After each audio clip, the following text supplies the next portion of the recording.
Waalaikumsalam.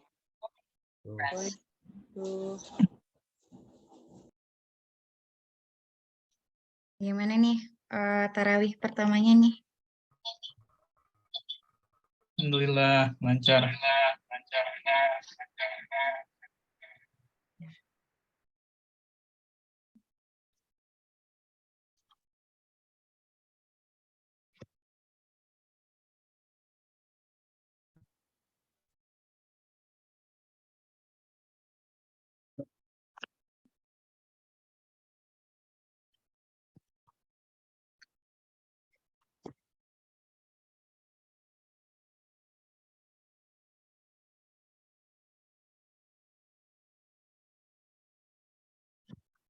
Oke.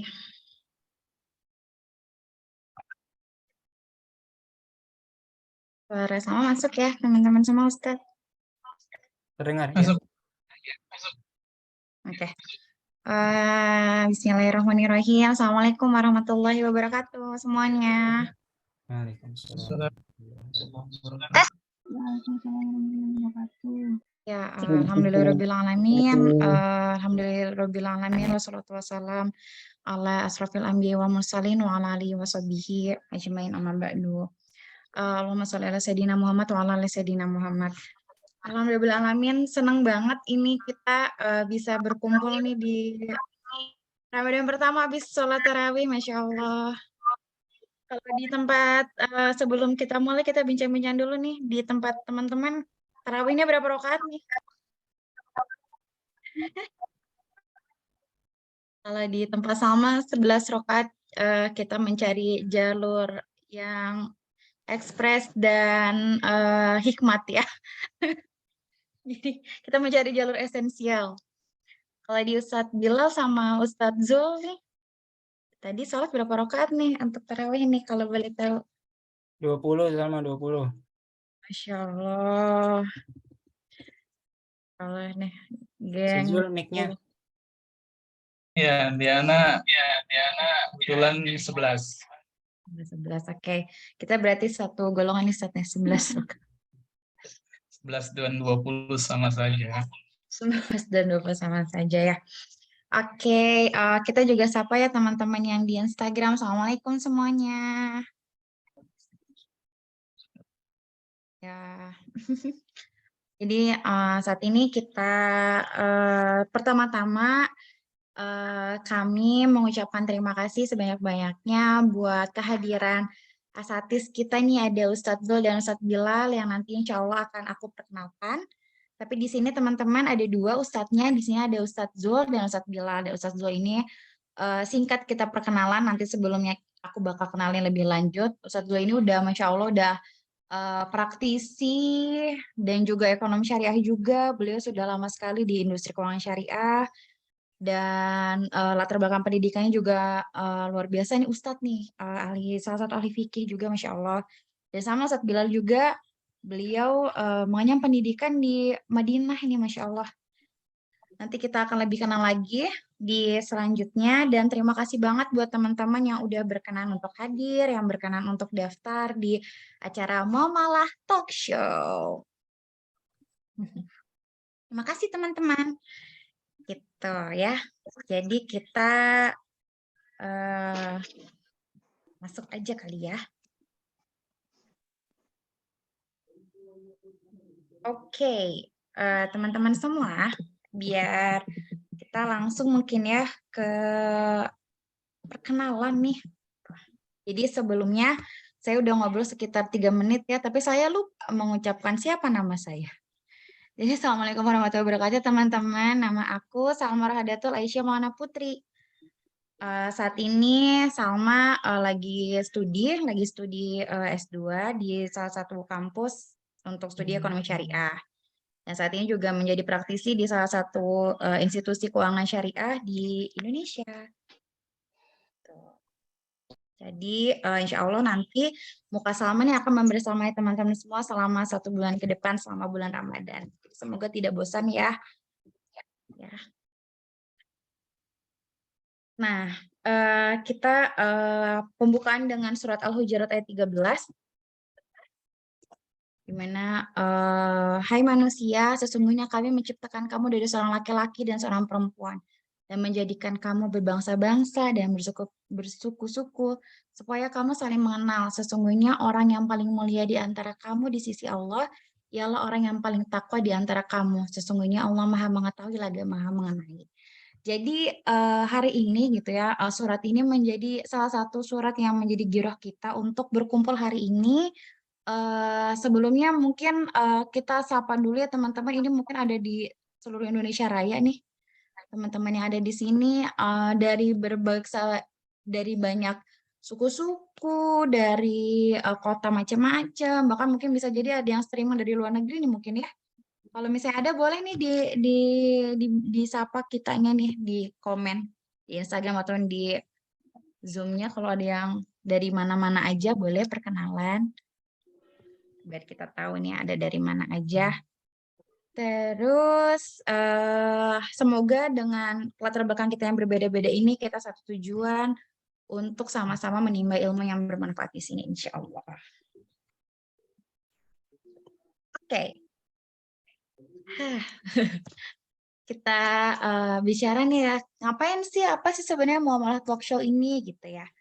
Jadi singkat cerita teman-teman, Muamalah Talk Show ini justru awalnya itu dari Ustadz Zulfahmi Musa. Dan memang sebenarnya kita tuh dari tahun lalu ya Ustadz ya, pengen banget sharing-sharing ya, kita pengen banget sharing-sharing, dan qadarullah tahun ini kita bisa realisasiin, yaitu di Ramadan tahun ini, tahun 2022 ini, di 1444 Hijrah ini, alhamdulillah. Di sini Ustadz Zul itu pengen banget nih, Masya Allah teman-teman, alhamdulillah sama udah kenal Ustadz Zul sekitar 1 tahun lebih, sama Ustadz Bilal juga 1 tahun lebih, dan Masya Allah beliau ini, para asatis ini sangat-sangat suka berbagi ilmu. Mungkin kalau di antara kita tuh, kalau ditanya kan risih ya nih, tapi kalau Ustadz-Ustadz di sini tuh kalau ditanya semakin senang beliau. Jadi semakin rumit pertanyaannya justru semakin senang. Jadi teman-teman yang mau nanya nanti bisa tuh melalui WhatsApp atau Slido. Gitu. Dan nanti insya Allah setiap harinya kita di jam 20.45 untuk kumpul dulu. Kita ngedengerin dulu murotal Al-Quran, terus nanti insya Allah akan mulai sekitar jam 9 atau 9:05 insya Allah. Nah, ini teman-teman di sini, untuk teman-teman di Instagram, kalau misalnya mau bahasanya, nanti bisa nih daftar dulu di bit.ly/muamalah talkshow. Dan untuk teman-teman yang ada di Zoom, ini berarti teman-teman udah daftar, terima kasih sudah daftar, semoga konsisten kita sampai Ramadan selesai ada di majelis ilmu ini. Dan di Muamalah Talk Show ini, selain teman-teman dapat ilmu yang bermanfaat, insya Allah ini seru banget nih, bakal ada kuis berhadiah total 1,5 juta, itu di pertemuan ke-6, ke-12, ke-18, ke-24, dan ke-30. Nah, itu nanti kuisnya berdasarkan apa? Tentu berdasarkan kajian yang kita lakuin. Jadi, teman-teman di sini selain gratis untuk belajar, insya Allah akan ada hadiah juga gitu ya, kalau buat teman-teman yang ikut serta mengikuti setiap pertemuannya. Oke, nanti insya Allah hadiahnya salah satu hadiah adalah berupa voucher belanja buku masing-masing senilai 100.000. Deh. Oke, kita introduction-nya udah cukup kali ya teman-teman, ada yang mau ditanyain nggak? Kita lanjut berarti ya, kita lanjut langsung nih ke wah, ini dia nih. Kita perkenalan nih teman-teman di sini, yang aku mau ngasih tahu tadinya pakai peci putih, ternyata dua-duanya pakai peci putih. Jadi di sini ada asatis kita ada 2, yaitu ada Ustadz Zulfahmi Musa dan Ustadz Bilal. Nah, Ustadz Zulfahmi Musa ini, beliau ini siapa sih gitu ya sebenarnya, Masya Allah ya. Jadi beliau itu di tahun 2010 lulus di Universitas Hasyim Asy'ari Tebu Ireng, Jombang. Apa sih jurusannya? Yaitu adalah muamalah. Jadi memang teman-teman luar biasa ini, nanti dapat ilmu hari ini dari Ustadz yang memang dari latar belakang pendidikannya sesuai dengan akan kita bahas itu di muamalah gitu untuk Ustadz Zul sendiri. Dan saat ini Ustadz Zul sedang menjadi mahasiswa di Magister Ekonomi Syariah Universitas Kiai Sentul Bogor ya. Kalau kuliahnya udah selesai Ustadz ya, tinggal tesis ya. Kita doain ya biar Ustadz Zul bisa menyelesaikan tesisnya nih. Masya Allah, kita tunggu kebermanfaatan dari tesisnya Ustadz Zul. Dan Ustadz Zul ini udah dari tahun 2019, saya 2019 masih SMA, Ustadz Zul sudah memijakan kakinya di salah satu bank, bukan salah satu ya, bank pertama di Indonesia, itu Bank Muamalat Indonesia. Beliau sampai tahun 2018, tuh, Masya Allah teman-teman, bayangin ini berapa tahun nih? Berarti sekitar 7 tahun berkecimpung di Bank Muamalat. Kemudian selanjutnya Ustadz pernah juga di Paytrend. Teman-teman tahu Paytrend kan pasti ya. Nah, ini Ustadz Zul pernah di Paytrend selama 1 tahun. Kemudian Ustadz Zul pernah di Bank Alidin Syariah. Salah satu bank digital ya Ustadz ya, Bank Alidin Syariah ya Ustadz ya. Mungkin teman-teman suka ngeliat tuh di Alfamart tuh ada ini ya, Bank Alidin Syariah. Nah, saat ini Ustadz Zulfahmi itu ada di Alami Group. Yaitu apa sih Alami Group, teman-teman? Alami Group itu adalah Hijrah Group, mungkin saat ini itu adalah salah satu institusi yang membawahi dari fintech dan digital bank sama bisnis accelerator. Jadi teman-teman nanti bisa nih di googling Alami Group atau Alami Peer-to-Peer atau Hijrah Bank. Jadi Masya Allah Ustadz Zul ini udahlah latar belakangnya pendidikannya mantap gitu ya, terus karirnya juga sangat mumpuni. Insya Allah. Terus satu lagi nih, Ustadz Bilal Al-Maghribi nih, Masya Allah Ustadz Bilal. Ahlan wasalan. Jadi teman-teman Ustadz ini Masya Allah kita harus berterima kasih kepada teknologi dan orang-orang pintar itu. Ustadz Bilal ini saat ini tinggalnya di Palangkaraya. Dan Salma ada di Bogor, serta Ustadz Zul ada di Depok. Jadi Masya Allah kita dari 3 kota yang berbeda bisa bertemu di sini dan teman-teman semua pasti dari kotanya masing-masing. Nah, kalau Ustadz Bilal itu saat ini sebelumnya Ustadz Bilal itu lulusan dari dari Islamic University of Madinah di Kerajaan Saudi Arabia. Jadi Ustadz Bilal ini lulusan Madinah, memang sebelumnya 3 tahun sebelumnya itu pernah di UIN Malang. Gitu, tapi mentuntaskan pendidikan S1-nya itu di Madinah dan itu Fakultas Syariah. Jadi teman-teman kalau misalnya mau nanya nih saatnya ya, kita akan bertemu dengan Ustadz pakarnya nih, Masya Allah. Nah saat ini juga Ustadz Bilal juga ternyata nih teman-teman adalah pejuang dari tesis juga, yaitu saat ini Ustadz Bilal kuliah di IAIN Palangkaraya. Ya, jurusannya ekonomi syariah juga sama Ustadz Zul. Dan sama juga sebenarnya saya juga adalah pejuang tesis, teman-teman. Jadi kita sedang berjuang untuk tesis kita masing-masing ini bertiga, Masya Allah. Nah, saat ini juga Ustadz Zul, mohon maaf, pada Juli sampai tahun di 2014, Juli sampai Desember, Ustadz Zul juga ngajar tafsir di pesantren mahasiswa Firdaus Malang, kemudian Ustadz juga mengajar hukum Islam, kemudian juga Ustadz Bilal juga saat ini mengajar, kalau nggak salah Ustadz Bilal juga jadi satu pengajar bahasa Arab ya Ustadz ya? Iya. Iya tuh, mantap tuh, udah ngajar bahasa Arab juga, terus saat ini menjadi karyawan di Hijrah Group juga sama kayak Ustadz Zuel. Oke, mungkin itu perkenalannya dari para asatizah kita ya. Semoga kita dapat ilmu yang bermanfaat dan insya Allah bermanfaat dari para asatiz ini. Oke, ini aku agak tegang nih teman-teman ya. Gimana dong nih biar aku nggak tegang nih. Nah, apa sih gitu ya, kan pas waktu tadi aku udah cerita dikit gitu ya. Sebenarnya kenapa sih harus muamalah talk show gitu kan? Itu tuh awalnya tuh memang gimana ya Mbak Salma biar ilmu dari masing-masing ini bisa lebih luas lagi kayak gitu kan. Terus akhirnya kita discuss lah pada saat itu sekitar 2 minggu lalu ya. Ya udah bismillah, masing-masing dari kita pengen memang lagi mempersiapkan untuk kira-kira Ramadan hari ini, Ramadan tahun ini apa yang bisa kita berikan ya gitu kan. Terus alhamdulillah dipertemukanlah nih ada Ustadz Zul, Bilal dan Salma, akhirnya kita membuat tim Muamalah Talk Show. Dan ini salah satu motivasi kita untuk berdakwah ini apa sih sebenarnya cakupannya gitu, itu terkait muamalah. Nanti muamalah itu kan antara interaksi antara manusia, mungkin nanti akan diceritakan sama Ustadz Zul juga. selengkapnya seperti apa. Karena ada salah satu hadis yang bilang, ini serem sih menurut aku ya.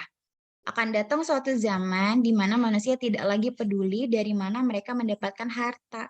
Apakah dari usaha yang halal ataukah yang haram. Seperti kita yang ketahui nih teman-teman, sekarang makin banyak hal-hal yang kayaknya emang harta tuh nggak jadi patokan untuk seseorang itu bijaksana, untuk seseorang itu bahagia gitu ya. Jadi kayak kita tuh bahkan gimana cara kita dapetin harta aja kita nggak mikir gitu. Padahal kan kata Allah, harta itu nanti akan dilihat kan seberapa banyak kamu untuk apa sih sebenarnya harta itu gitu. Bahkan sama pernah dengar nih ya teman-teman, bahwa kok zaman dulu itu katanya wanita-wanita zaman dulu itu bahkan bilang kan nih ke suaminya gitu, saya lebih baik kelaparan daripada saya harus memakan harta haram gitu. Nah ternyata urgensi zaman baheula tuh ya, zaman dulu itu tuh nggak ada lagi gitu, udah mulai mengikis semakin harinya gitu. Jadi kita sama-sama berjuang, berdakwah agar kita tetap inline gitu dengan aturan-aturannya Allah gitu. Salah satu dakwah kita adalah di sini. Gitu. Nah, ini ada lagi salah satu trigger kita, yaitu adalah sungguh akan datang suatu zaman di tengah umat manusia ketika tidak ada satupun orang kecuali dia akan makan riba. Jika dia memakannya, dia akan terkena asapnya. Saat ini mungkin teman-teman ngelihat kayak haram itu kalau misalnya makan babi itu haram gitu kan. Padahal dosa-dosa yang lain itu banyak banget gitu. Tapi kita selalu aware-nya kayak pokoknya babi doang nih yang haram gitu. Ternyata dengan riba itu sebenarnya luar biasa juga dosa nih gitu. Kalau kita makan riba bahkan dosa paling ringannya adalah seperti menyetubuhi ibunya sendiri. Gitu ya Ustaz Zul ya Ustaz Bilal ya Pak. Oke. Ini udah ya, udah masuk ke Ustaz Zul nih kita ke Ustaz Zulfahmi Musa untuk menjelaskan lebih rinci lagi. Tadi aku intermezzo aja. Mangga Ustaz Zul untuk waktu dan ilmunya saya persilahkan. Baik, Bismillahirrahmanirrahim. Dan syukurillah, salatan wassalamu ala Rasulillah. Allahumma faqihna fid din wa alimna ta'wil. Allahumma rzuqna ilman warzuqna fahman amin ya rabbal alamin. Sebelumnya tadi ada dua buah hadis yang kita tampilkan sebagai motivasi dari kenapa kita menyelenggarakan muamalah talkshow ini. Kita ketahui bahwa perkembangan zaman yang begitu cepat dengan teknologi yang begitu canggih tentu memudahkan kita di dalam mencari rezeki. Kita bisa bayangkan bahwa dengan teknologi itu banyak aplikasi yang menawarkan pendanaan, yang memberikan pinjaman. Sehingga berdasarkan hadis yang tadi dibacakan oleh Mbak Salma, sebetulnya ini sudah disebutkan oleh baginda Rasulullah SAW bahwa layatiyanna 'alan nasi zamanun, akan datang suatu masa di tengah-tengah manusia itu suatu zaman la yabqa ahadun illa akala riba. Jadi manusia itu tidak ada satupun kecuali dia pasti akan makan riba. Ini kan sebuah ancaman yang diberikan oleh Rasulullah bahwa kita ini pasti akan makan riba gitu. Fa ilam yakulhu asabahu min musarifi. Jadi kalaupun kita nggak makan, katanya kita akan terkena asapnya. Nah, Ibnu Isa mengatakan, menafsirkan Bukhari itu dengan kata ghubari, artinya debunya. Jadi debu itu kan kecil. Tapi kalau kita nggak makan riba secara langsung, paling tidak debunya itu kita kena. Nah, kita bayangkan bahwa sekarang kemajuan teknologi, ya memang kita nggak makan, katakan kita nggak makan riba secara langsung, tidak memakan renten, tidak memberikan pinjaman dengan bunga. Tetapi secara tidak sadar mungkin saja kita menggunakan aplikasi-aplikasi yang memang itu menerapkan sistemnya itu tidak menggunakan akad-akad syariah. Sehingga kita tidak sadar apa yang kita transaksikan, kalau kita tidak tahu ilmunya, tidak tahu akadnya, ternyata itu masuk dalam jurang riba yang bagaimana disebutkan dalam hadis Rasulullah tadi yang saya bacakan, bahwa kita akan kena teguhnya riba. Nah, maka dari itu tujuan daripada muamalah talk show ini, kita pengen belajar, sama-sama belajar. Apa yang kami ketahui itu akan kami bagi biar sama-sama tahu selama ini transaksi kita sudah betul atau belum. Transaksi itu bukan cuma urusannya kita bertransaksi dengan bank, tetapi keseharian kita, bagaimana kita bermuamalah dengan teman, katakan misalnya minjemin uang, titipin barang, itu hukumnya kayak apa? Dalam syariah itu diatur. Nah, itulah motivasi kita, dengan kita mengetahui akad-akad syariah, maka kita bisa tahu aturan-aturan dalam transaksi sesuai dengan prinsip syariah. Nah, dengan dasar itu, kadang-kadang orang itu kan kalau belajarnya langsung kepada ustadz melalui kelas gitu, melalui kelas tertentu, kadang-kadang malu dengan usia yang sudah besar tapi belum paham akad syariah. Nah, kalau di sini enggak, kita memang belajar dari awal, dari kita nol lah ibaratnya, apa sih akad itu, pengertiannya apa. Oke, kita masuk kepada pembahasan langsung saja karena waktunya sudah lumayan malam. Pertama, saya akan menjelaskan bahwa Islam itu secara esensi itu ada 3 aturan atau ajaran yang Islam ajarkan kepada kita. Isi daripada Islam itu 3 secara pokok. Yang pertama adalah masalah akidah. Ini ketika Rasulullah diturunkan untuk menyebarkan agama Islam, yang diperkuat adalah masalah i'tiqadiyah, masalah akidah.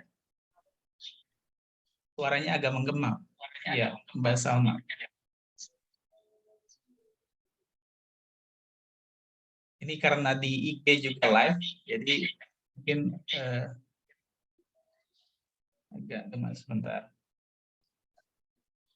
Nah, oke. Jadi yang pertama itu, ya ini ada feedbacknya nih.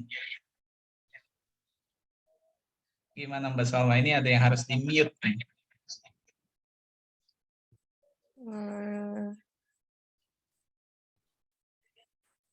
Mbak, sebentar. Mungkin dari yang di Instagramnya masuk ke headset atau earphone, Ustaz. Oke, anak ke earphone, iya. Sebentar ya, sebentar.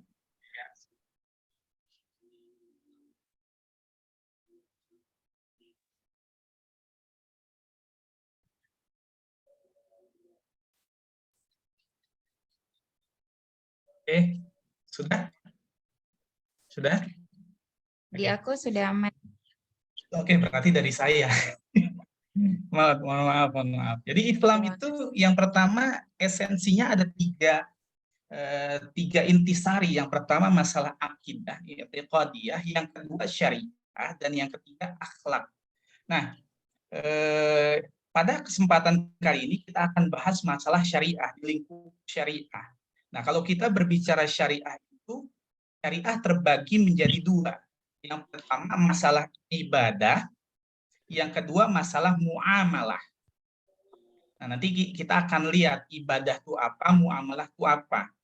Nah, jadi syariah itu ada 2 secara konsep. Pertama masalah ubudiyah atau ibadah, dan yang kedua adalah masalah muamalah. Nah, muamalah itu sendiri kalau kita turunin dari selalu ada cowok-cowok yang nyamperin. Nah, setelah itu aku kangen banget sama pasar karena aku udah pernah 6 tahun lamanya yang bocor ini. Bicara. Dah, Oke. Ustaz. Jadi masalah muamalah itu juga dibagi dalam beberapa bagian pembahasan. Yang pertama, muamalah itu bisa kaitannya dengan ekonomi, masalah ekonomi keuangan, makanya ada istilah muamalah maliyah. Berarti itu kaitannya dengan masalah keuangan, masalah ekonomi. Jadi kalau ada jurusan pendidikan muamalah maliyah, berarti muamalahnya urusan ekonomi, muamalah ekonomi syariah gitu. Nah, ada juga muamalah yang kaitannya dengan sosial. Itu namanya ahwalus sahsiyah.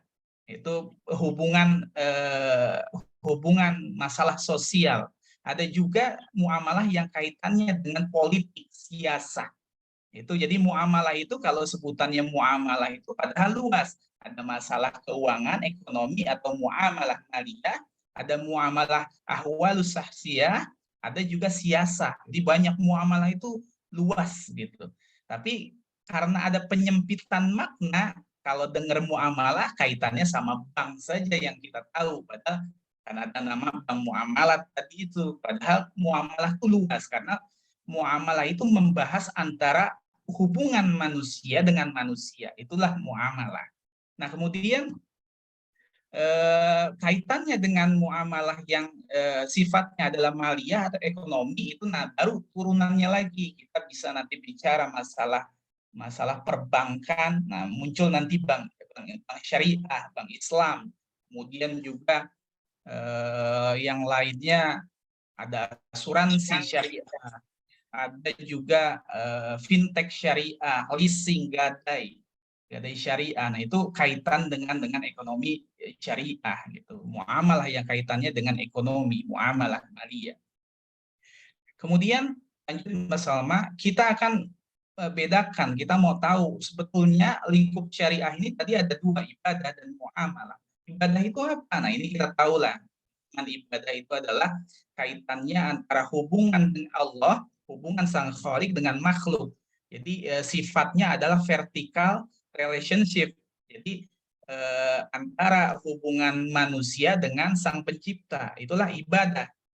Nah, terkait dengan ibadah ini ada sebuah kaidah yang mengatakan bahwa al-aslu fil ibadat at-tahrim. Jadi kaitannya masalah ibadah itu adalah hukum asalnya haram. Maksudnya apa? Kok ibadah ini hukumnya haram?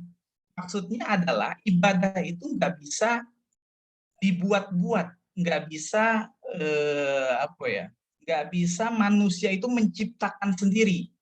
Haram hukumnya menciptakan ibadah yang dibuat-buat tanpa adanya dalil.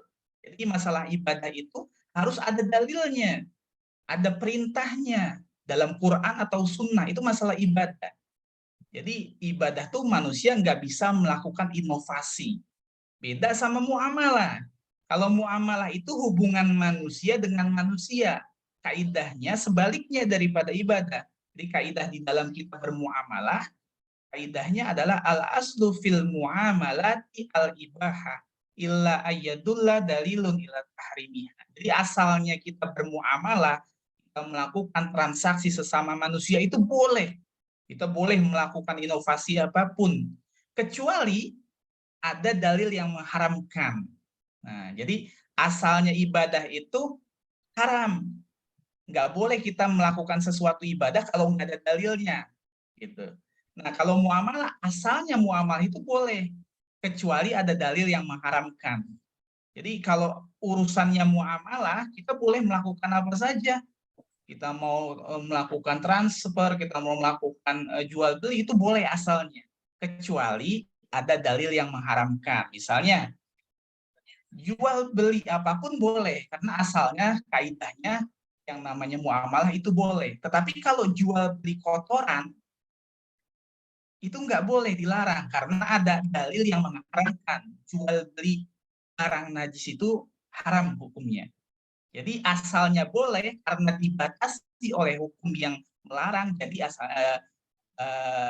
kesimpulannya tidak boleh. Tapi selama tidak ada dalil yang melarang, maka apapun bentuk muamalah itu diperbolehkan. Jadi dari sini kita tahu nih, kalau masalah ibadah, manusia tidak diperbolehkan untuk melakukan inovasi.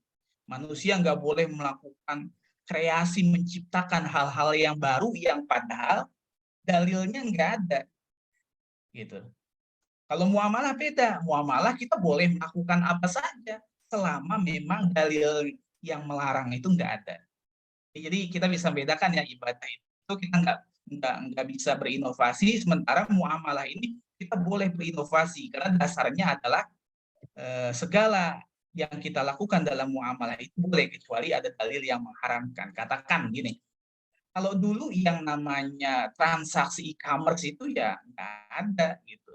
Sekarang ada karena inovasi manusia dan itu boleh gitu. Kecuali nanti ada dalil yang mengharamkan. Apa sih transaksi e-commerce itu yang dilarang apa? Nah, nanti kita bahas lebih jauh lagi terkait dengan e-commerce, top up uang elektronik gitu. Top up asalnya boleh, tetapi kalau ada yang mengharamkan, ada dalil yang mengharamkan, transaksi menjadi haram. Apa yang mengharamkan itu nanti kita akan bahas selanjutnya. Next, Mbak Salma. Dari sini kita paham ya pemahaman antara ibadah dan muamalah, lingkupnya ibadah dan muamalah itu apa saja. Kemudian next. Nah, kemudian kalau kita bicara masalah muamalah, tentu tadi sudah saya jelaskan bahwa kita harus tahu kan transaksi muamalah itu kan hubungan antara manusia dengan manusia. Jadi ada sebuah ikatan, ada sebuah transaksi yang dilakukan. Muamalah itu tadi macam-macam. Saya bilang ada masalah sosial, masalah ekonomi, masalah politik, itu kan muamalah. Masalah sosial, katakan sosial itu misalnya hubungan manusia dengan manusia, katakan pernikahan itu kan harus ada akad gitu. Kalau kita zina, kalau kita berhubungan dengan manusia lelaki dan perempuan tanpa sebuah akad itu kan zina, ya kan? Zina kan, zina karena tanpa sebuah ikatan yang disebut sebagai akad gitu. Itulah bedanya antara orang yang berakad dengan yang tidak berakad. Secara tujuan mungkin sama, secara output sama, antara zina dengan nikah itu sama. Mungkin partnernya juga sama, mungkin dari rasanya juga sama, perkumpulannya sama dalam satu ikatan bersama gitu. Tapi yang membedakan apa? Akad. Nah, maka penting kita mempelajari masalah akad. Gitu. Nah, ini juga termasuk di dalam masalah transaksi. Banyak orang yang mengatakan bahwa bank syariah itu sama dengan bank konvensional. Yang membedakan apa? Harganya doang. Atau ada yang mengatakan kalau bank syariah masuknya pakai assalamualaikum, keluarnya pakai assalamualaikum. Konven juga. Dikatakan gitu. Padahal yang membedakan antara konvensional dengan syariah itu dari sisi akadnya. Gitu. Atau yang membedakan kadang-kadang cuma kalau syariah lebih mahal, kalau konvensional lebih murah. Padahal yang membedakan adalah akadnya. Contoh lain, kalau kita katakan kita punya hewan. Hewan ini yang satu dengan cara disembelih dengan menyebut nama Allah, yang kedua tanpa menyebut nama Allah. Ini kan bagi kita sudah berbeda. Yang membedakan apa? Akadnya. Yang satu dengan nama Allah, yang satu tidak dengan nama Allah. Nah, ini orang-orang yang tidak memahami syariah menganggapnya outputnya saja sama. Dihidangkannya dalam bentuk ayam goreng, dihidangkannya dalam bentuk ayam bakar. Padahal ada sesuatu yang lebih esensi yang membedakan keduanya. Lepas dari cuma outputnya saja, yaitu inputnya. Inputnya itu adalah akadnya. Gitu. Nah, kalau kita bicara akad dengan wa'ad, ada akad, ada wa'ad. Nah, ini teman-teman harus tahu bahwa wa'ad itu adalah janji. Sementara akad itu adalah kontrak. Jadi kalau kita bicara dasarkan fikih muamalah, akad itu diartikan sebagai pertalian ijab dan qabul yang dibuat antara dua belah pihak atau lebih sesuai dengan prinsip syariah. Gitu. Di fikih muamalah, di kitab fikih disebutkan akad itu adalah pertalian antara ijab. Ijab itu adalah pernyataan melakukan ikatan yang posisinya pertama, qabul itu pernyataan penerimaan ikatan yang posisinya menjawab daripada ijab.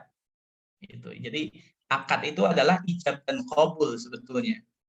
Jadi kalau akad itu sifatnya mengikat. Jadi kalau orang sudah berakad, katakan nikah tadi, maka dia sifatnya mengikat antara kedua belah pihak. Nah, beda sama wa'ad. Kalau wa'ad ini adalah berupa janji saja. Kalau dalam pernikahan, wa'ad itu adalah apa namanya? Khitbah. Khitbah itu apa ya? Khitbah itu khitbah itu apa Mbak Salah? Khitbah itu inian, tunangan. Jadi ketika baru tunangan itu baru wa'ad. Makanya kalau wa'ad itu hukumnya tidak mengikat. Bisa dibatalkan sepihak. Jadi kalau tunangan tiba-tiba batal karena memang sifatnya tidak mengikat. Ya wa'ad itu, janji itu tidak mengikat. Mengikatnya adalah hukum akhirat. Jadi kalau orang yang sudah berjanji kemudian dia membatalkan janji itu, promise itu, maka dia nggak bisa dituntut secara pengadilan. Itu wa'ad.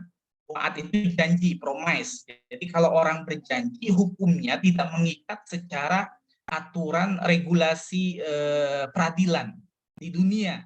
Dia hanya mengikat hukum di akhirat. Dia berdosa kalau mengingkari janji karena al-wa'du dainun. Nah, nanti beda lagi kalau janji di dalam transaksi lembaga keuangan syariah, khususnya di ekonomi syariah, ini ada fatwanya bahwa janji di dalam transaksi yang hubungannya dengan lembaga keuangan syariah di dalam fatwa 85 itu mengikat. Di dasarnya kalau bicara fikih wa'ad itu nggak mengikat. Tetapi karena ini kaitannya dengan transaksi ekonomi syariah, maka fatwa mengatur menjaga agar orang tuh nggak mudah cedera janji, menyalahi janji. Maka hukumnya wa'ad asalnya tidak mengikat, diatur sama fatwa jadi mengikat. Nah, kalau akad beda. Kalau akad memang secara hukum, baik dia hukum perdata maupun hukum syariah, ketika ada seseorang telah melakukan ijab dan qabul transaksi, maka hukumnya mengikat. Itu akad dan wa'ad. Next, dari sini kita tahu ya, akad itu adalah pertalian ijab dan qabul antara dua belah pihak. Contohnya jual beli atau penjual dan pembeli. Ketika penjual mengatakan saya jual barang ini kepada Anda, kemudian pembeli mengatakan qabul, saya beli barang ini dari Anda, maka itu sudah terjadi. Ya, hukumnya mengikat, pindahan kepemilikan barang. Nggak bisa dibatalkan sepihak karena sudah terjadi akad. Kalau wa'ad tadi, misalnya baru salah satu pihak berjanji, gue pesan sesuatu dong sama lo, katakan misalnya just tip atau pesanan just tip, boleh nggak gue nitip beli barang ini sama lo, terus dibeliin sama orang, oke. Tapi nanti itu janji ya, kalau gue udah beliin lu bakal beli. Kalau gue udah beliin, kata si yang mesen, yang janji itu, iya nanti kalau udah dibeliin saya beli. Ternyata ketika kita sudah beliin, dia nggak jadi beli, dibatalin sama dia karena kebetulan dia pilot atau uangnya hilang gitu. Nah itu janji itu tidak mengikat, kita nggak bisa nuntut dia berdasarkan prinsip fikih atau syariah. Karena janji itu asalnya tidak mengikat. Kalau orang baru berjanji, kita nggak bisa tuntut gitu. Kita kalau di transaksi lembaga keuangan syariah, karena fatwa itu melakukan mitigasi agar orang nggak sembarangan mengingkari janji, dibuat fatwa bahwa ketika seseorang sudah berjanji akan membeli barang, maka itu mengikat. Jadi ketika orang yang nerima pesanan dia udah beli, nah itu yang mesen harus bayar, harus beli. Nah, itu di transaksi lembaga keuangan syariah. Tapi ada kriteria ketika wa'ad itu bersifat mengikat, itu di fatwa disebutkan bahwa wa'ad itu bisa mengikat jika dituliskan dalam sebuah form akad, dalam sebuah tulisan. Nah, ini nanti akan ditandatangani secara bersama. Itu ada kriterianya. Kapan wa'ad itu bisa dianggap mengikat di dalam transaksi keuangan syariah. Syaratnya ada di fatwa tadi terkait dengan wa'ad. Nah, kemudian kita masuk kepada rukun dan syarat akad. rukun dan syarat akad ini para ulama, jumhur ulama mengklasifikasikan menjadi 3, bahwa ada 3 rukun dan syarat akad. Yang pertama akidain. Akidain ini pihak yang berakad. Jadi orang yang berakad akidain itu. Kalau dalam transaksi jual beli ada penjual, ada pembeli. Kalau transaksi sewa menyewa berarti ada pihak pemberi sewa, ada pihak penyewa. Kalau dalam transaksi bagi hasil ada pihak pemilik dana dan ada pihak pengelola, gitu. Itu namanya akidain, ada pihak yang berakad, gitu. Nah, kemudian yang kedua, rukun akad itu harus ada ma'qud alaih. Ma'qud alaih itu apa? Objek yang dijadikan transaksi. Misalnya jual beli, ya harus ada barang yang diberikan. Jadi selain tadi ada pihak yang berakad, harus juga ada objeknya yang diakadkan, ya apa? Kalau jual beli ya berarti barang. Kalau sewa menyewa berarti manfaat, jasa atau manfaat. Misalnya manfaat dari handphone, kita sewa berarti kita bisa menikmati manfaat daripada handphone. Itu harus ada manfaatnya. Nah, yang ketiga harus ada ucapan sigot. Sigot. Jadi sigot itu nama lain daripada ijab dan qabul. Jadi kalau disebut sigot itu berarti ijab dan qabul. Harus ada ijab dan qabul. Ijab itu pernyataan pertama. Baik itu dari si pembeli atau penjual. Misalnya katakan gini, kalau pembeli bilang saya jual barang ini kepada kamu, nah itu namanya ijab. Kemudian pembeli bilang saya beli barang ini dari kamu, itu namanya qabul. Atau sebaliknya, misalnya pembeli duluan yang ngomong, saya beli barang ini dari kamu, itu ijab. Kemudian penjual menjawab, saya jual ini kepada kamu, itu qabul. Jadi posisi yang pertama itu yang disebut ijab. Gitu. Itu ijab dan qabul. Nah, kalau nikah kan ijabnya siapa? Ijabnya wali yang menyebutkan ankahtuka wa zawajtuka. Nah, gitu kan. Saya nikahkan kamu dan saya kawinkan kamu dengan anak saya, mas kawin sekian sekian sekian. Baru nanti kan si pihak mempelai lelaki yang menyebutkan mobil tu nikah wa tazwijah. Nah, itu qabul namanya. Jadi pihak pertama itu yang menyebutkan adalah ijab, yang menjawab adalah qabul. Nah, ini pertanyaan. Mbak Salma langsung nanya. Nah, sekarang pertanyaannya, apakah ijab dan qabul ini harus diucapkan dengan teknologi yang keren sekarang ini? Kita sering nih transaksi yang namanya di supermarket, apakah harus diucapkan atau tidak gitu kan? Sekarang nih tanpa itu, padahal ini rukun gitu. Harus ada akidain, pihak yang berakad, harus ada ma'qud. Nah, masalah sigot ini sering terjadi di transaksi kontemporer, transaksi kekinian itu nggak pakai sigot lagi, ijab dan qabul. Kita datang katakan ke Alfamart itu tinggal lihat barangnya, tahu harganya, datang ke kasir tanpa kita bilang saya jual, saya beli barang ini, kemudian si kasir menjawab saya jual barang ini, tanpa bilang begitu langsung transaksi saja, kelar. Apakah hukumnya boleh? Nah, nanti kita bahas lanjut aja nih, masih panjang. Nanti di sesi tanya jawab. Terus lanjut. Nah, ini jadi rukun akad itu ada 3. Ada akidain, nanti dulu Mbak, dikit lagi. Saya flashback. Ada akidain, itu pihak yang berakad. Pihak yang berakad itu berarti minimal 2. Nah, boleh lebih. Artinya ada pihak yang berakad. Gitu. Nah, kemudian yang kedua adalah harus ada objek akad atau ma'qud alaih. Dan yang ketiga harus ada sigot, ucapan ijab dan qabul. Nah, ini 3 ini rukun akad. Syaratnya apa lagi? Nah, nanti sebetulnya bisa dipecah nih. Masalah akidain, katakan masalah pihak yang berakad.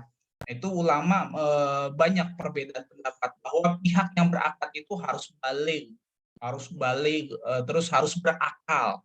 Sehingga kalau orang belum balik, katakan bocah masih kecil, belum mumayyiz, itu gimana hukum transaksinya? Ada yang mengatakan bahwa tidak sah kalau transaksi yang dilakukan oleh anak yang kecil. Itu kemudian transaksi yang dilakukan orang yang nggak punya akal, orang gila, katakan itu nggak sah hukumnya menurut jumhur ulama. Jadi ada syarat masing-masing. Masalah akidain, pihak berakad harus balik, harus mumayyiz, harus berakal gitu. Nah, bagaimana transaksi terhadap anak yang mumayyiz, yang dia bisa membedakan ini baik, ini buruk,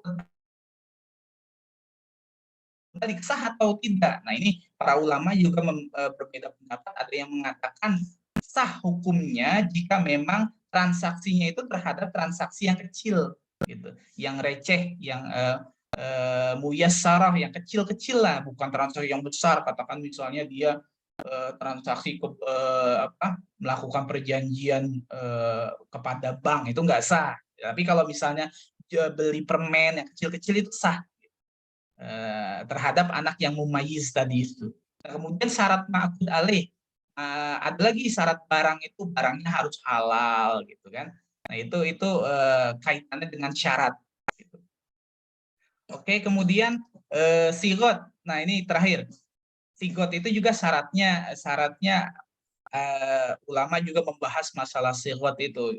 Ya, nanti kaitannya tadi apakah sigot itu harus diucapkan, apakah sigot itu bisa dalam bentuk tulisan gitu, apakah bisa dalam bentuk isyarah gitu. Itu luas nanti dijelaskan menurut para ulama, dan nanti kita akan bahas dalam sesi tanya jawab yang tadi sudah ada pertanyaan juga, bagaimana misalnya sigot itu tidak diucapkan tapi dilakukan dengan perbuatan, apakah transaksinya sah atau tidak. Nah, nanti kita akan bahas. Next, Mas Salma, ini lanjut kepada Ustadz Bilal. Ini waktunya Ustadz Bilal.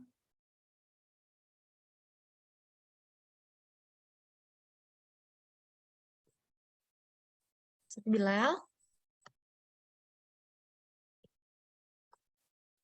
Bisa nih. Suaranya kecil, Ustadz. Ya, ini afwan teman-teman, nggak bisa on cam tadi, udah lebih dari 3 kali kayaknya tertendang nih karena koneksi. Oke, langsung saja melanjutkan dari yang sudah disampaikan oleh guru kita Ustadz Zul. Jadi di dalam Islam itu akad-akad itu tidak semuanya akad-akad yang sifatnya non-profit. Mungkin ada orang-orang yang beranggapan kalau lo beragama Islam nggak boleh ngambil keuntungan. Seakan-akan Islam itu hanya kebaikan seperti zakat dan wakaf, sedekah saja seperti itu. Padahal Islam itu tidak melarang seseorang untuk memperoleh harta. Ya, sebagaimana kita ketahui Rasulullah Shallallahu Alaihi Wasallam dan para sahabat beliau itu ada di antara para sahabat itu dan termasuk Rasulullah sendiri itu pernah kaya seperti itu, pernah kaya ya, karena mahar pernikahan beliau terhadap istrinya itu ada yang bermiliar-miliar gitu kalau dikalkulasikan dengan uang pada masa ini. Nah, jadi berkenaan dengan jenis akad di dalam Islam itu ada yang namanya akad tabaruat. Ada yang namanya akad tabaruat dan ada yang namanya akad tijari. Nah, akad tabaruat itu akad-akad yang tujuannya itu tidaklah untuk profit. Ya, bisa kita simplifikasi yaitu akad tolong menolong. Ya, itu pada dasarnya akad tolong menolong. Nah, kemudian ada yang namanya akad tijari. Nah, ini yang merupakan akad-akad yang dihalalkan di dalam Islam untuk memperoleh profit seperti itu. Next slide sama.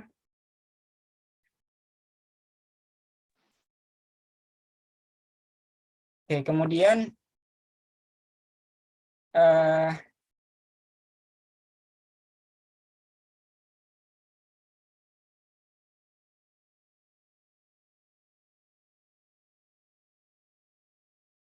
Suaranya hilang ya? Betul.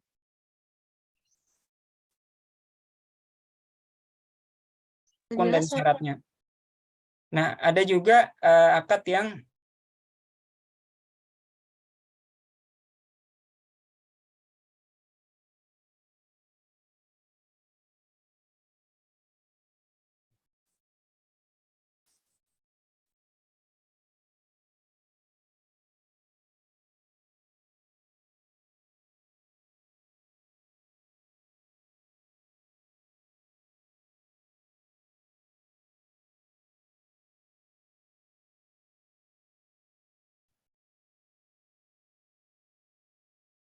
afwan.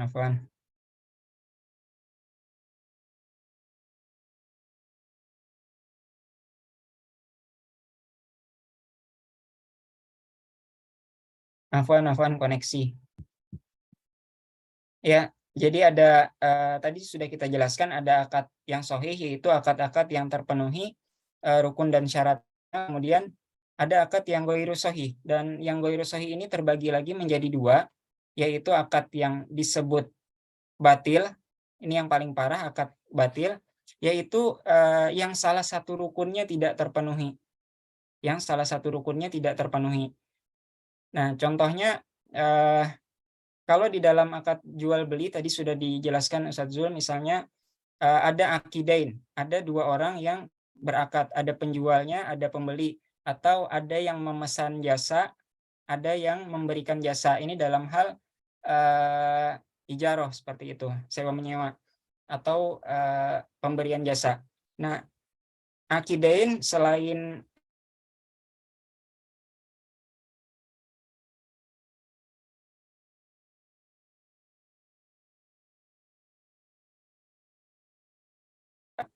ada silahnya, ada objeknya. Ada objeknya. Nah, kalau salah satu dari rukun ini hilang, misalnya Ana sama Ustadz Zul melakukan transaksi. Ustadz Zul dalam keadaan tidak mempunyai mobil Mercy, ya tidak mempunyai mobil Mercy, atau tidak disebutkan. Ustadz,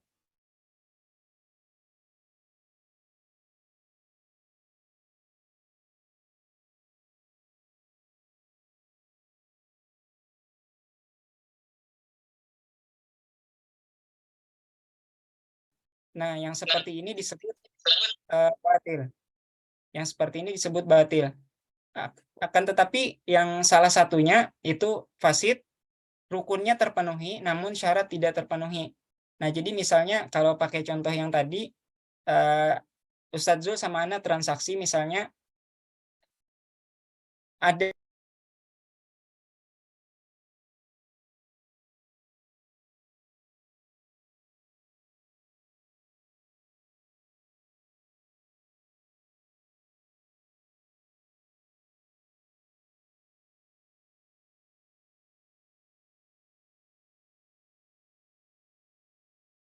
Suara Ustadz Bilal hilang ya? Bersama? Iya, sebentar ya. Beliau di Jaringan ya?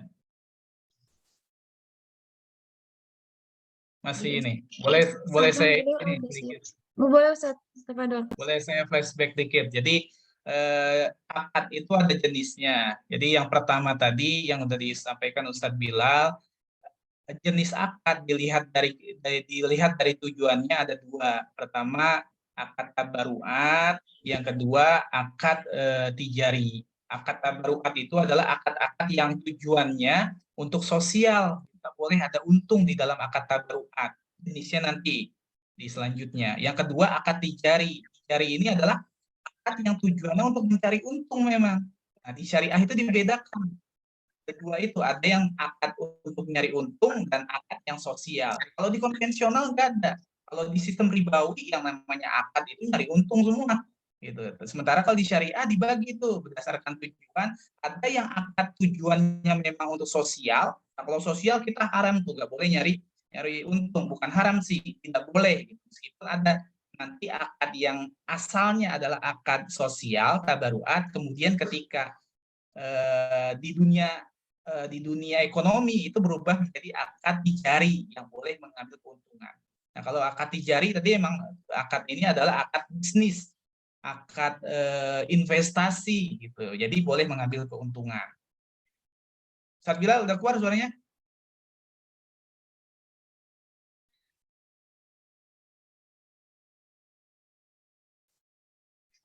Belum keluar. Ya, sama ya. Belum Ustadz. Oke, Ana lanjutin dulu ya, Ana take over ya, Ustadz Bilal ya, apa? Biar waktunya gini. Nah, kemudian kalau tadi jenis akad dilihat daripada tujuan transaksinya, tujuannya, kemudian ada jenis akad dilihat dari sisi keabsahannya, sahnya akad. Yang pertama adalah akad sahih. Akad sahih itu artinya rukun dan syarat terpenuhi. Kalau tadi saya sudah jelaskan, rukun akad itu ada 3. Nah, ketika akad itu rukunnya sudah terpenuhi, ada 3 bagian itu, maka akadnya sah. Dan syaratnya juga terpenuhi. Misalnya tadi kalau dalam akidain pihak yang berakad itu balik dewasa. Instagramnya Gitu kan? berakhir ya?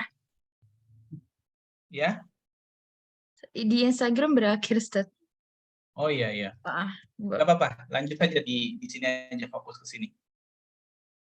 Oke, berdasarkan keabsahannya yang pertama akad sohe. Kalau akad sohe berarti rukun dan syaratnya itu terpenuhi. Itu namanya akad sohe. Nah, kedua ada akad yang ghairu sohe, berarti akad yang tidak sah. Nah, akad tidak sah ini ada 2 jenisnya. Yang pertama adalah akad fasid. Akad fasid itu adalah akad rukunnya terpenuhi. Jadi ada 3 tuh, secara indikator sudah masuk 3. Ada pihak yang berakad, ada barang yang diakadkan, dan ada sigot, ijab dan kabul. Itu kan berarti terpenuhi rukunnya. Tetapi syaratnya tidak terpenuhi dari salah satu rukun itu. Katakan misalnya ternyata akidainnya anak orang gila. Maka kan secara akidain syaratnya nggak terpenuhi, kan harusnya tadi nggak boleh orang gila, harus berakal. Nah, kalau salah satu syarat dari 3 rukun itu tidak terpenuhi, maka akadnya disebut akad fasid. Gitu. Nah, kemudian yang kedua, akad ghairu sahih, akad yang tidak sah ini adalah akad batil. Nah, kalau akad batil, salah satu rukunnya tidak terpenuhi. Nah, karena salah satu rukunnya tidak terpenuhi, otomatis syaratnya juga tidak terpenuhi. Katakan misalnya, orang yang berakad ada, objek yang diakadkan nggak ada, tetapi nggak ada ijab dan kabul, yang nggak bisa transaksi, nggak terpenuhi, akadnya batil. Atau salah satunya orang yang berakad ada, terus ijab dan kabul ada, barangnya nggak ada, ma'qud alaih, objeknya nggak ada, yang apa yang mau ditransaksikan gitu. Nah, itu namanya akad batil karena salah satu rukun tidak terpenuhi, maka syaratnya pun otomatis tidak terpenuhi. Kalau fasid tadi rukunnya terpenuhi, ada 3-3-nya, tetapi syarat salah satunya itu terpenuhi. Apa karena yang berakad itu orang gila, kemudian barang yang ditransaksikan itu haram, gitu kan? Itu berarti syaratnya tidak terpenuhi. Nah, itu jenis akad dari sisi keabsahannya. Next, Mbak Salma. Ustaz Bilal udah muncul belum?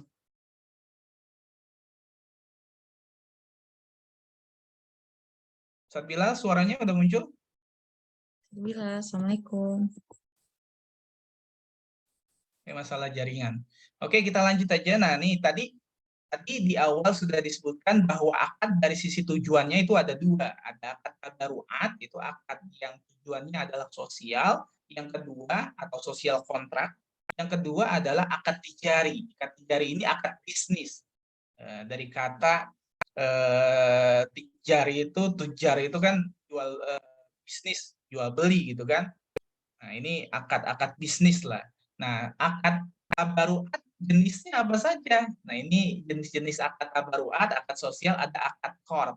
Qard itu nama lainnya adalah utang piutang.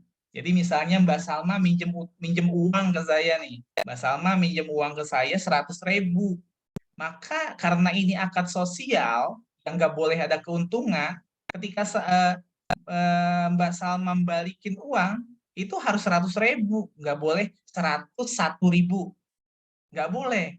Karena minjemnya 100.000, maka ngulanginnya harus 100.000. Itu namanya akad qard, pinjam meminjam. Jadi di dalam akad qard, pinjam meminjam hutang piutang, itu nggak boleh ada kelebihan. Kalau ada kelebihan, itu hukumnya riba. 1.000-nya itu riba. Nah, kalau di konvensional, pinjam meminjam ini dengan kelebihan. Kita minjem uang ke bank itu 100.000, baliknya bisa 200.000. Itu yang disebut riba, kelebihannya. Nah, di syariah nggak boleh, karena pinjam meminjam diatur itu adalah akad sosial, nggak boleh ada kelebihan. Kalau akadnya pinjam meminjam uang, itu namanya qard. Yang kedua, akad hawalah. Hawalah itu akad pengalihan hutang. Nanti kita akan bahas lebih detail. Ada akad kafalah. Kafalah itu akad penjaminan, kayak asuransi. Itu kafalah namanya. Kemudian ada akad wakalah. Wakalah itu akad perwakilan. ngasih delegasi, kita wakilin. Misalnya saya sama Mbak Salma bilang, Mbak Salma, saya bisa minta tolong nggak beliin sesuatu nih ke kantin. Ini uangnya saya berikan. Barangnya ini ya, nanti beliin ini. Mbak Salma kemudian jalan tuh ke kantin. Nah, itu akadnya wakalah. Kita ngasih delegasi, kita ngasih perwakilan kepada seseorang untuk melakukan suatu perbuatan tertentu. Itu namanya akad wakalah. Kemudian ada akad wadiah. Wadiah itu akad titipan. Misalnya saya punya motor, saya bilang sama Mbak Salma, Mbak Salma, saya boleh nggak nitip barang ini? Tolong dijaga ya. Kata Mbak Salma, oke Ustadz, saya jaga ya. Nah, itu namanya akad wadiah, titipan. Titip sesuatu kepada orang, namanya wadiah. Nah, kemudian ada akad rohen. Rohen itu akad gadai. Jadi kalau kita menggadaikan sesuatu, boleh. Gitu. Gadain sesuatu, kemudian sebagai barang jaminan, itu namanya rohen. Akad gadai, jaminan. Kemudian ada akad hadiah. Nah, kalau hadiah kita tahu lah bahwa hadiah itu akad sosial. Kita ngasih barang, kita ngasih sesuatu dengan cuma-cuma, namanya hadiah. Ini akad-akad tabaruat yang sifatnya adalah akad sosial. Yang tujuannya bukan mencari keuntungan. Gitu. Kemudian yang kedua, akad tijari. Nah, tijari ini lawannya daripada tabaruat, akad tabaru. Jadi kalau disebut tabaru atau tabaruat sama aja. Tabaru itu akad sosial. Nah, kemudian yang kedua akad tijari. Tijari itu akad bisnis. Akad untuk mencari profit, keuntungan. Ada dua macam. Yang pertama, tijari ini yang pertama adalah natural certainty contract, yaitu akad yang keuntungannya jelas. Jadi dengan akad ini kita udah tahu nih keuntungannya berapa. Nah, ini ada dua. Akad jual beli dan sewa menyewa. Kalau jual beli kan kita udah tahu untungnya berapa, kita mau dapatkan itu jual beli. Ya, jual beli ada 3 macam jenisnya. Ada jual beli murabaha, jual beli salam. Salam itu pesan. Ada jual beli istisna. Kemudian sewa. Sewa itu nanti akadnya ijaroh.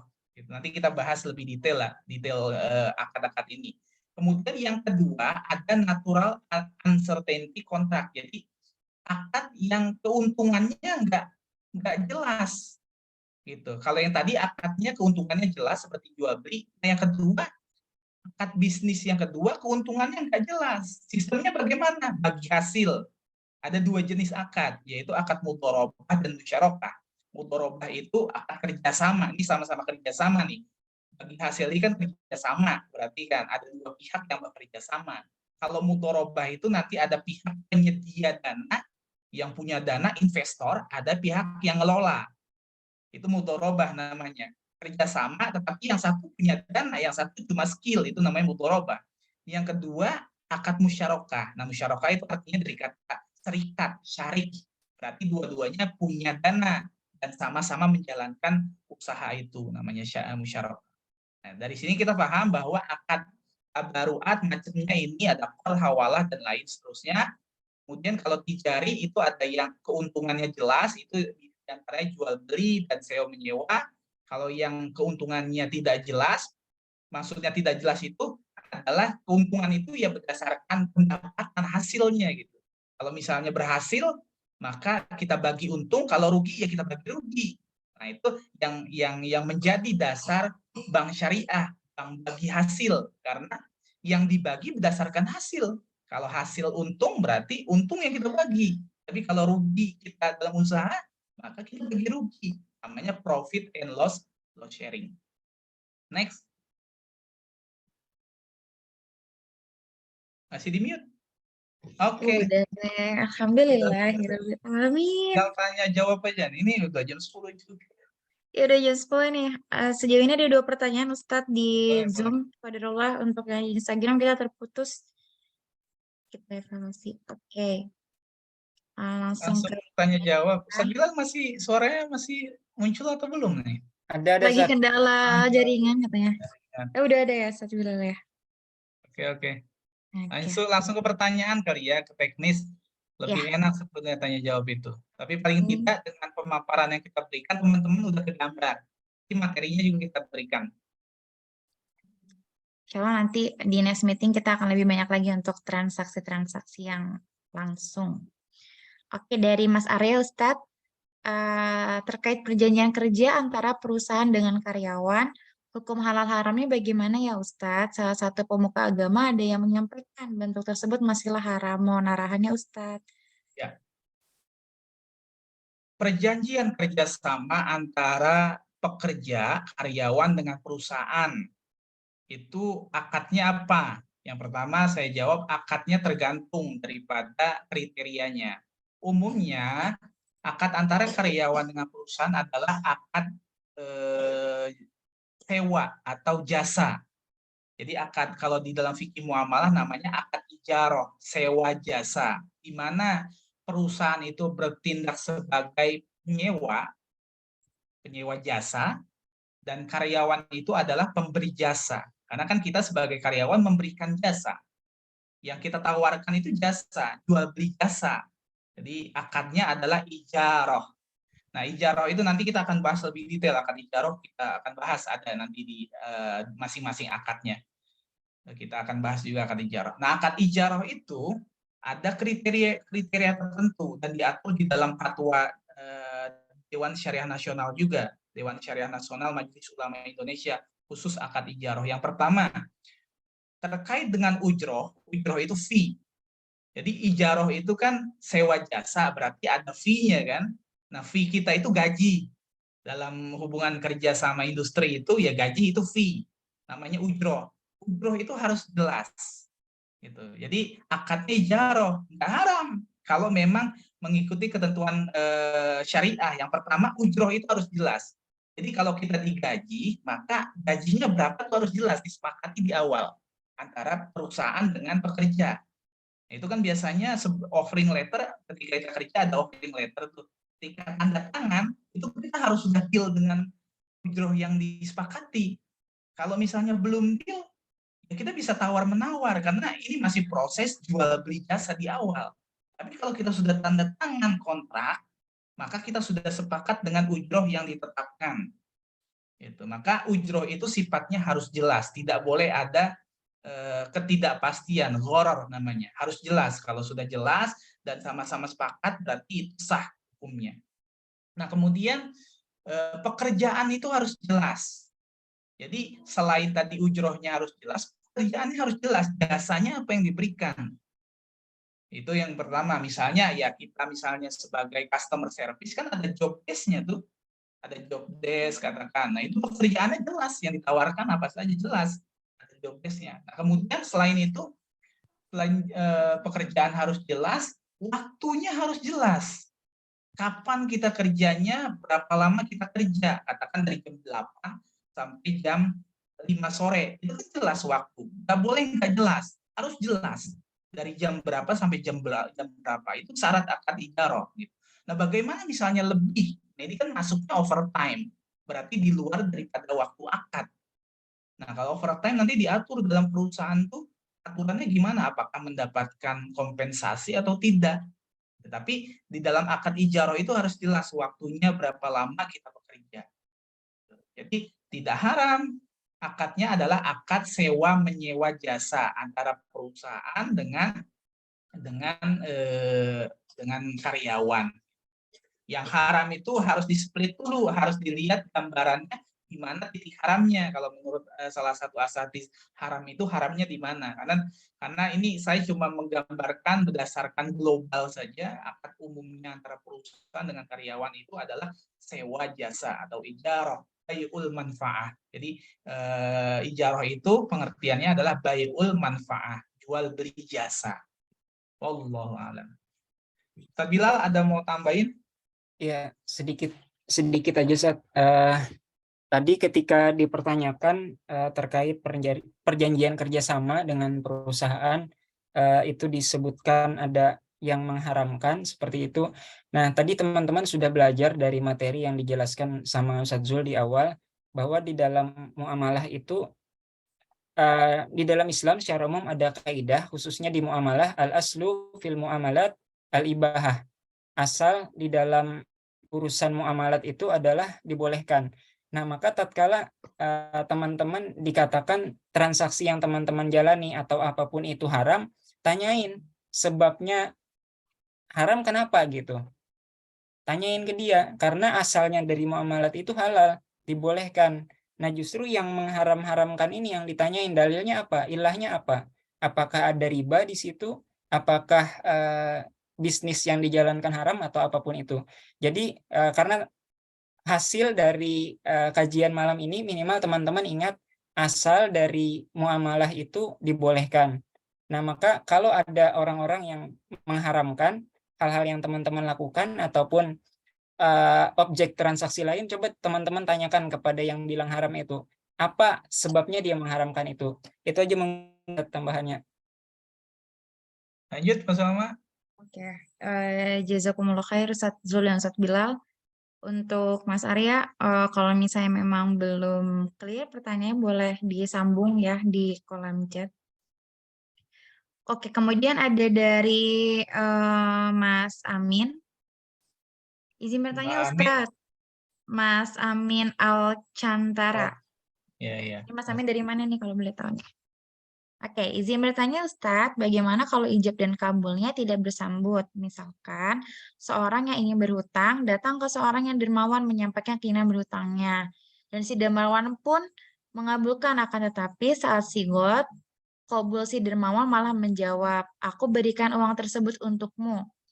Dari hal tersebut, bagaimana status akadnya Ustadz? Tetap hutang piutang atau hibah atau bahkan batil? Terima kasih. Masya Allah ini mas-mas dermawan banget nih. Momentum Ramadan karena berkali-kali lipat ya. Monggo Ya. Ustaz. Ya, ini memang terjadi perbedaan pendapat daripada ulama bahwa antara ijab dan qabul itu ada ulama mazhab yang mengatakan tidak boleh ada jeda. Jadi harus muallah, harus disambut gitu, nggak boleh ada jeda. Karena bisa jadi ketika satu mengucapkan khawatirnya disela sama orang lain, diangkatnya nanti sama orang lain. Harus berkelanjutan muallah gitu harus ini. Tapi ini pendapat ada pendapat lain yang mengatakan tidak harus bersambut selama memang tujuan akad itu sesuai. Artinya kalau misalnya misalnya pada saat orang mengatakan bahwa tadi contohnya apa? Contohnya sigotnya aku berikan uang tersebut untukmu gitu. Nah, ini kan sebetulnya bahasa berikan ini apakah ini pinjam atau hibah. Ini masuknya kepada qasdul akadnya.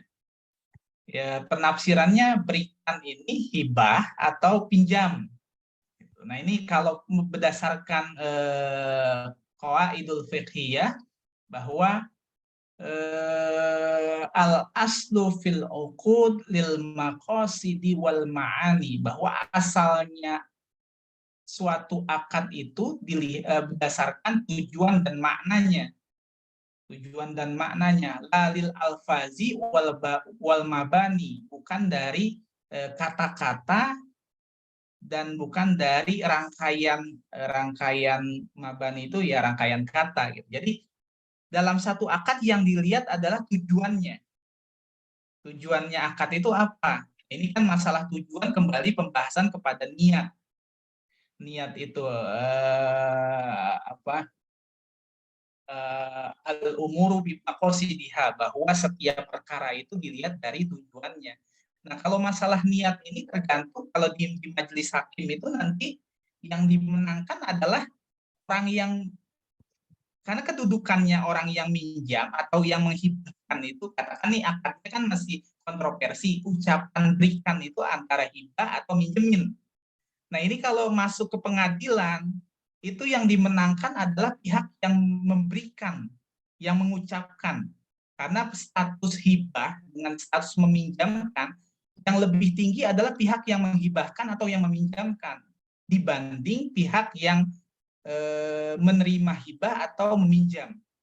Jadi kalau di pengadilan nanti hakim akan melihat maksudnya apa memberikan ini, karena nanti bisa saja si pihak yang meminjam itu dia bilangnya berikan kok gitu, yang minjam bilang gitu, orang waktu akadnya dibilangnya berikan, tapi kata yang minjam dia saya berikan kan niatnya bukan saya hibahin tapi saya pinjamin gitu.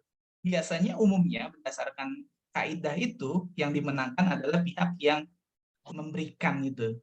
Gitu. Dilihat maksudnya dia apa. Makanya ketika kita berakad, ketika ada klausul itu yang sifatnya adalah ngambang, yang multi tafsir bahasanya, harusnya kita akan memperjelas. Diberikan ini maksudnya apa nih? Minjemin apa ngasih hibah gitu. Karena itu akan berpotensi terjadinya perselisihan. Nah, ketika masuk pengadilan yang dimenangkan adalah pihak yang lebih tinggi statusnya. Jadi status memberikan, status menghibahkan itu lebih tinggi ketimbang yang menerima secara syariah. Gitu. Oke. Nah, masalah Ini mualah itu tadi Anda sebutkan bahwa emang ada perbedaan pendapat bahwa yang kuat adalah memang bersambung, harus bersambung karena ada potensi kalau nggak bersambung itu nanti disela gitu kan. Ada ketidakcocokan antara yang diucapkan pertama dengan kedua gitu. Makanya harus bersambung. Tapi selama dimitigasi, katakan misalnya transaksi sekarang kan nggak pakai bahasa tuh, nggak pakai bahasa, pakainya klik-klik doang. Nah kalau nggak nyambung tuh kadang-kadang takutnya apakah batal atau apa gitu kan. Makanya harus bersambung dalam artian inline lah. Kira-kira itu. Oke.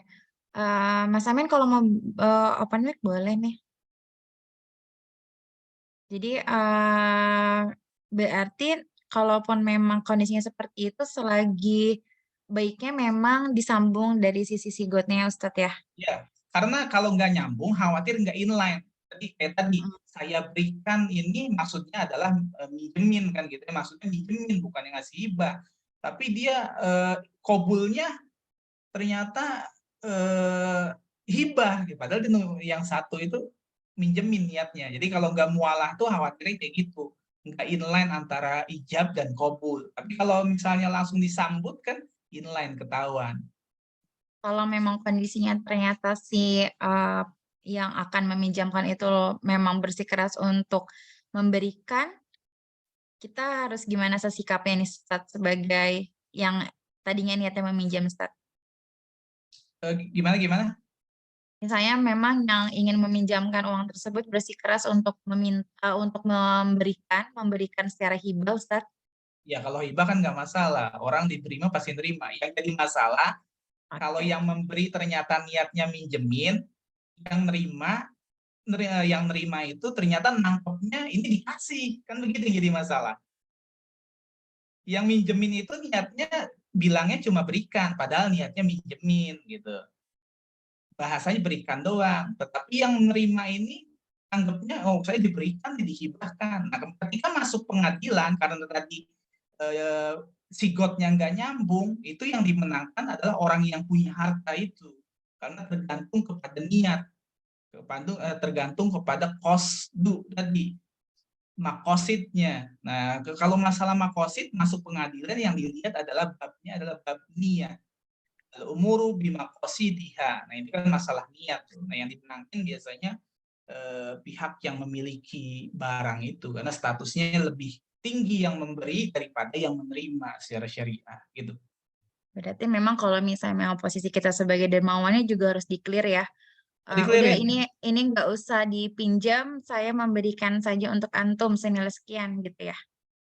Makanya kalau ada bahasa ini saya berikan, ini berikan ini pinjam apa hadiah ya. nih gitu. Oh iya. Biar nggak terjadi selisih. Jadi mungkin kalau misalnya posisi kita sebagai dermawan, kita harus clearkan, diucapkan bahwa itu saya memberikan hibah untuk antum gitu. Ya. Mungkin kalau misalnya kita posisinya sebagai penerima, itu harus ditanya justru lebih detail. Ini akadnya gimana nih gitu. Ya. Gue pinjam atau boleh buat aku aja nggak usah dipinjemin. Gitu mungkin ya Ustadz ya. Lanjut nih udah ini nih waktu Itu Mas Amin mungkin. Oke, ada lagi Ustadz dari Mas Malna. Ustadz izin bertanya, apakah akad-akad ini bisa dikombinasikan antara tabarut dan tijari? Seperti yang kita ketahui mungkin ada wakalabil ujroh, Ustadz, ada hawalabil ujroh. Ya. Akad kombinasi di dalam syariah itu namanya akad murakkabah. Jadi ada beberapa akad yang memang bisa dikombinasikan, ada yang tidak boleh dikombinasikan. Gitu. Akad-akad yang dikombinasikan, yang bisa dikombinasikan itu namanya al-uqud al-murakkabah. Jadi akad-akad yang multi akad bahasanya. Multi akad itu boleh.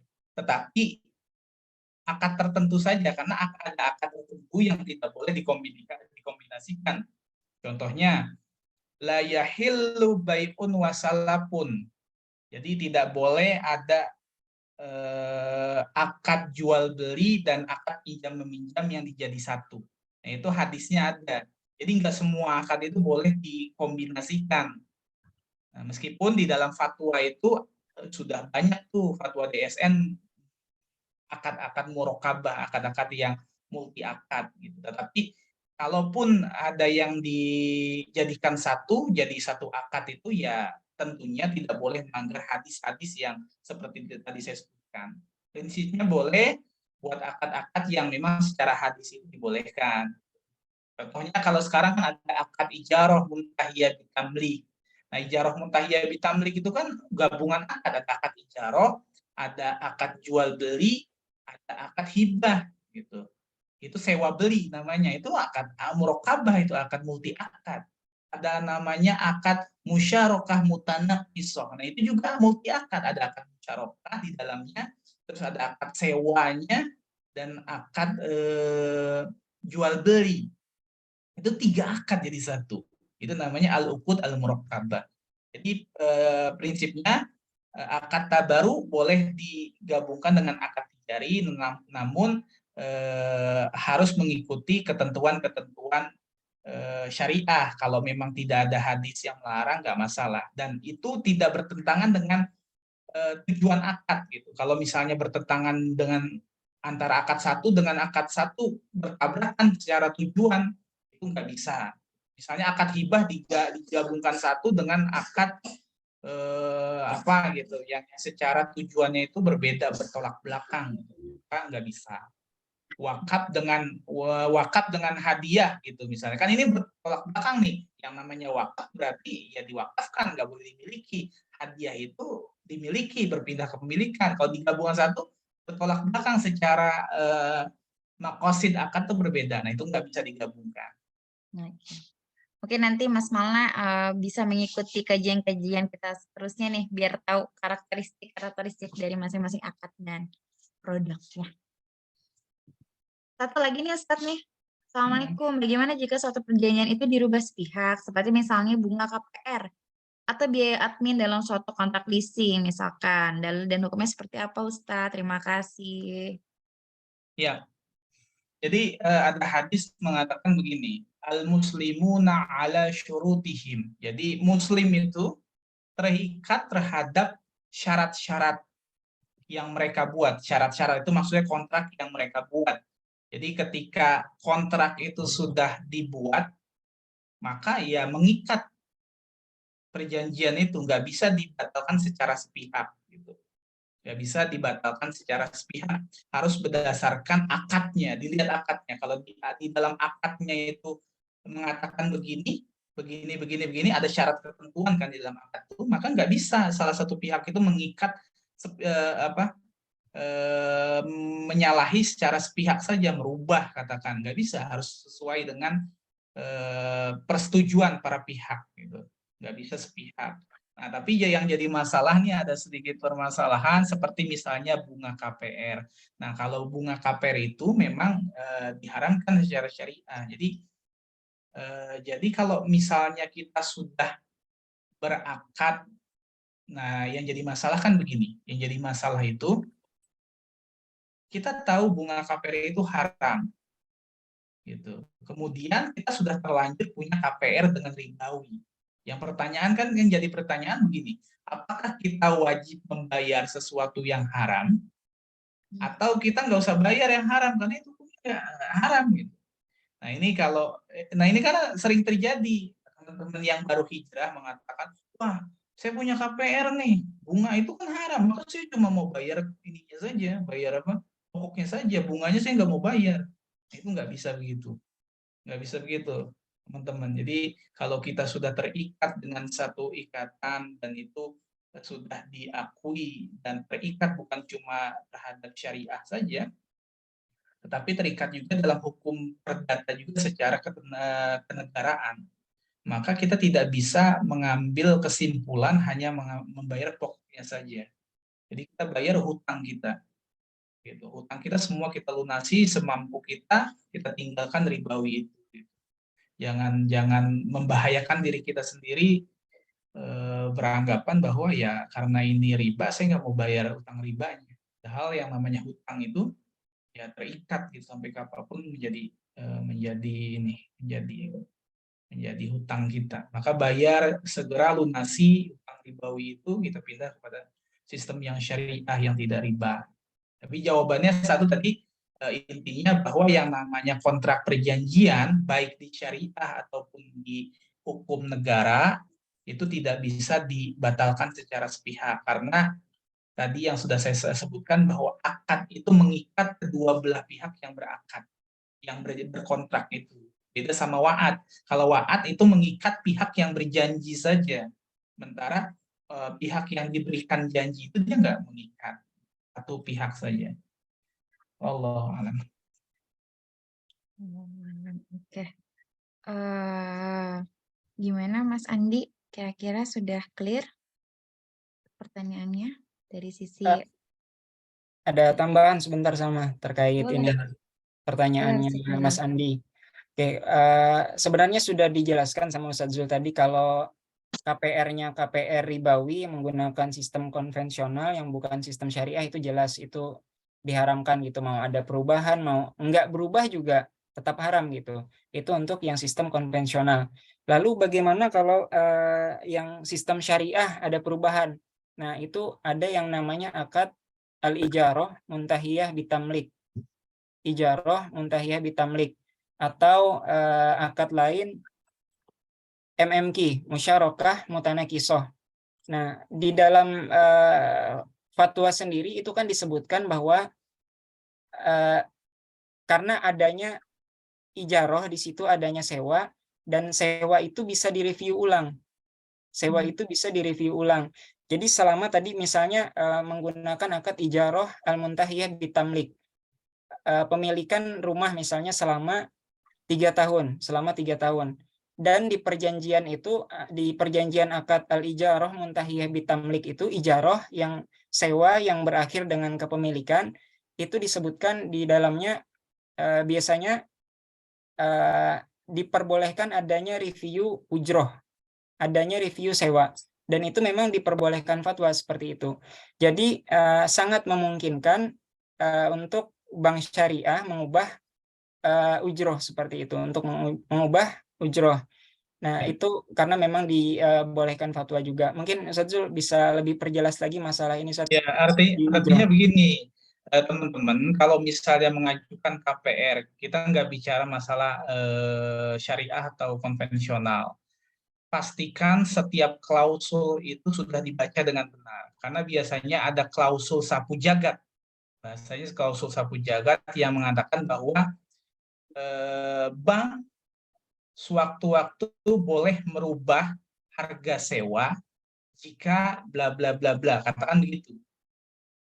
Nah, itu kita kalau tanda tangan aja, tahu ada perubahan harga sewa, kalau misalnya di dalam akadnya itu ada akad sewanya kayak tadi musyarakah mutanakisoh, berarti kita sudah menyepakati tuh.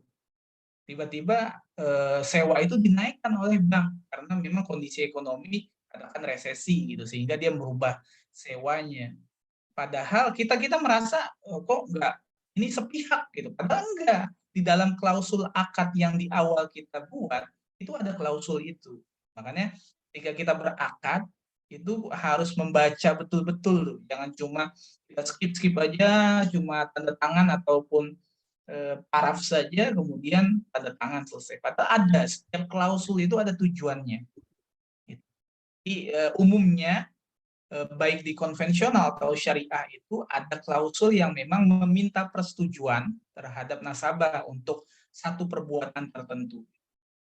Karena kalau misalnya dia tidak ada klausul itu, kita bisa gugat, kita bisa sebagai pihak nasabah, sebagai pihak penyewa itu bisa menggugat. Kalau memang nggak ada klausul itu, oh ini kok dia merubah sepihak, kita bisa gugat. Kalau kita merasa dirugikan, silahkan. Itu dijamin oleh hukum. Tapi biasanya ada klausul sapu jagat itu yang kita mungkin tidak sadar.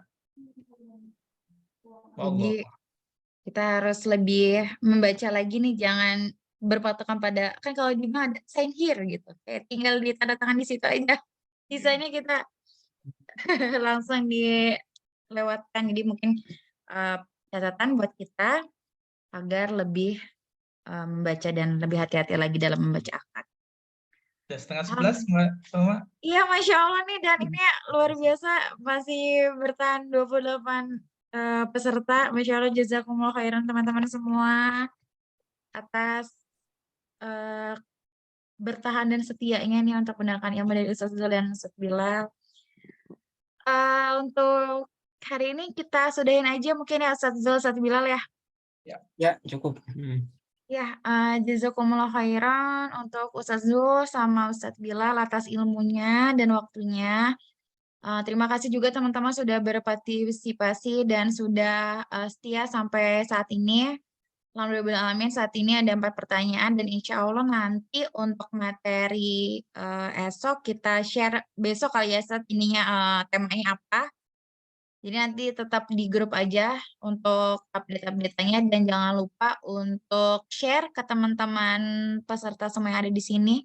Siapa tahu ada saudaranya atau teman-teman yang mau tahu lagi terkait ekonomi syariah, itu bisa di-share. Gitu aja mungkin ya, kita tutup dengan doa kafaratul majlis.